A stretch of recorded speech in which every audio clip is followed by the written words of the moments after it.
Hello friends, ஒரு awareness video சொல்கிறேன் கேட்டுங்க. ஒரு எச்சரிக்கைங்க. நீங்கள்லாம் எல்லோரும் ஏமாந்த மாதிரியே இருக்காங்க. தாம்பரத்தில் சந்தோஷபுரம்னு ஒரு இடம் இருக்குது. அந்த இடத்துல வீணா விக்னேஷன் ஒரு புருஷன் பொண்டாட்டி 2 பேரும். அவன் ஐடியில் ஒர்க் பண்ணிட்டு இருக்கான். அந்த விக்னேஸ்வரும் ஐடியில் ஒர்க் பண்ணுறான். அவனோட பொண்டாட்டி ஒரு ஃபேன்சி ஸ்டோர் ஒன்று வச்சுருக்கா. 2 குழந்தைங்க, 3 வயசு 2 வயசு 2 குழந்தைங்க இருக்குது. அவங்க என்ன பண்ணாங்க, ஃபேன்சி ஸ்டோரை எக்ஸ்டெண்ட் பண்ணணும் அப்படின்னு சொல்லி ஃப்ரெண்டுங்கள்ட்ட அங்கே இங்கே 2 லட்சம் கொடு 1 லட்சம் கொடு 50,000 நிறைய வாங்கிட்டாங்க. வாங்கி நான் ஃபைனான்ஸில் வட்டிக்கு நான் கொடுக்குறேன், 10 காசு வட்டி தரேன், 5 காசு வட்டி தரேன், நிறைய பேர்ட்டு வாங்கிட்டாங்க.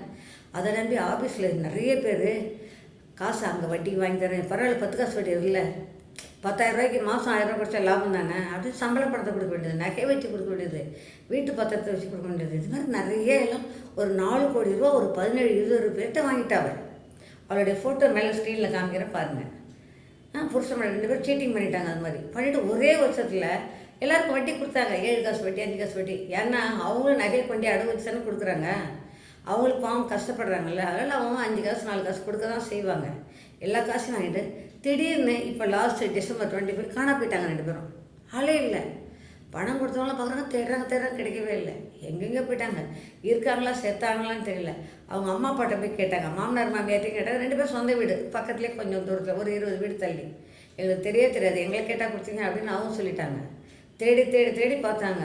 இந்த பசங்க எல்லோரும் கொடுத்து காசு கொடுத்தவங்களாம் என்ன செஞ்சாங்க, போய் அங்கே மேடவாக்கம் ஸ்டேஷனில் சேலம் ஸ்டேஷனில் கம்ப்ளைண்ட் கொடுத்தாங்க. ஒரு 17-20 பேர் கம்ப்ளைண்ட் கொடுத்துட்டாங்க.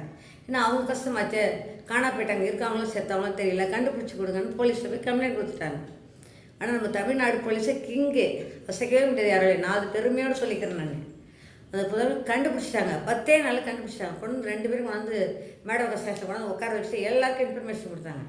பணம் கொடுத்தவங்க எல்லோரும் போனாங்க. ஆனால் அந்த ஃப்ராடு என்ன தெரியுமா பண்ணுனா, அதுதான் ட்விஸ்ட்டு. அவள் என்ன பண்ணா, ஒருத்தர் பணம் வாங்கினால யாருமே சரி நகையை வச்சு தானே கொடுக்குறாங்க. 1 வருஷம் 2 வருஷம் மாதம் 3 பைசா வட்டி கூட அவங்க கொடுத்துருக்கலாம். மாதம் காசு கொடுத்துருக்காங்களே, அந்த வட்டியெல்லாம் கொடுத்தப்போ உங்களுக்கு எனக்கு பாக்கியே இல்லை, என்கிட்ட காசு எதுவும் இல்லை அப்படின்னு சொல்லிட்டா. 4 கோடி 5 கோடி ரூபாயை கொண்டு எங்கேயோ சீட்டிங் பண்ணி பதுக்கி வச்சுட்டு காசே இல்லைன்ட்டா. போலீஸ்காரங்க என்ன பண்ணுவாங்க, எங்களுக்கு தெரியாதுமா, நீங்களாம் கோர்ட்டில் போய் பார்த்துங்க அப்படி சொல்லி இப்போ கொண்டு புழல் ஜெயிலில் அடிச்சிட்டாங்க. புழல் ஜெயிலில் இருக்க அவன் இப்போ கணம் கொடுத்தவங்களாம் பார்த்துட்டே இருக்காங்க, கிடைக்குமா கிடைக்காதான்னு. அவள் திரும்பி வந்து நல்ல மனசாட்சி உள்ள, அவளும் 2 பொட்டை பிள்ளை வச்சுருக்கா. மனசாட்சி உள்ளவளாக இருந்தால் இவங்க காசெல்லாம் ரெக்கவர் பண்ணி கொடுக்கலாம்.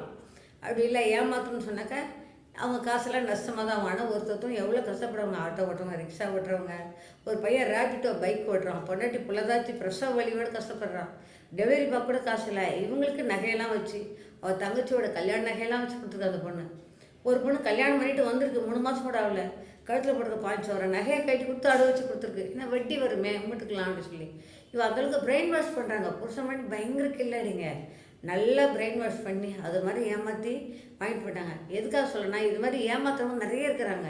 நீங்களாம் இனிமேல் ஏமாறாதீங்க. யாருக்குள்ளே சாவு வந்து பணம் கெடுக்கணும் கூட 10 ரூபா கொடுக்காதீங்க. என்ன இப்படி இந்த மாதிரி சொல்கிறாங்கன்னு நினைக்காதீங்க. நீங்கள் அந்த மாதிரி அவங்களாம் வருத்தப்படுறாங்க, ரொம்ப அழுகுறாங்க. எனக்கு பார்த்துட்டு மனசு கஷ்டமாச்சு. எங்கள் பக்கத்து வீட்லேயும் ஒரு பொண்ணு அதுமாதிரி கொடுத்துட்டு போலீஸ் எங்கள் வீட்டுக்கு அழைஞ்சிட்டு கிடக்குது. இப்போ அடுத்து புழல் ஜெயிலில் இந்த ஜாலியாக 6 மாதம் 3 மாதம் புருஷன் இருப்பான். இவன் 15 நாளாக ரிமாண்ட் பண்ணி அனுப்பிடுவாங்க. ஜாலியாக இருக்க போகிறேன், என்கிட்ட காசு இல்லை அப்படின்னு சொல்லிட்டு என்ன பண்ண முடியும்.